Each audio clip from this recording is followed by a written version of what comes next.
Magandang araw po, Pinoy Horror Tambayan. Ako po si Lara, mula sa Cebu. Gusto ko pong ikwento ang isang karanasan ko noong bata pa ako. Sa bahay ng lola ko, mayroong isang estatwa ng Santo Niño na nakalagay sa altar sa sala. Matagal na raw iyon, pamana pa ng lola ko sa nanay ko. Isang gabi, habang nanonood kami ng TV ng mga pinsan ko, napansin ko na parang iba ang posisyon ng Santo Niño. Para nakatingin siya sa direksyon namin. Akala ko, imahinasyon ko lang.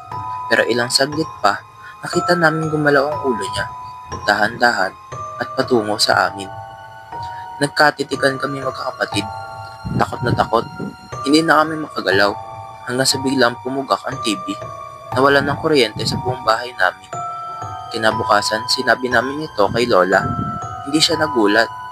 Ang sabi pa niya, ang Santo Niño raw namin ay may sariling buhay. At minsan daw, nagpapakita siya para magbigay ng babala.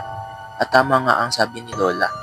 Ilang araw matapos ang insidente, may malakas na bagyon dumaan sa bayan namin. Simula noon, natutunan ko ng igalang ang lahat ng banal na bagay, lalo na ang Santo Niño sa aming pamilya.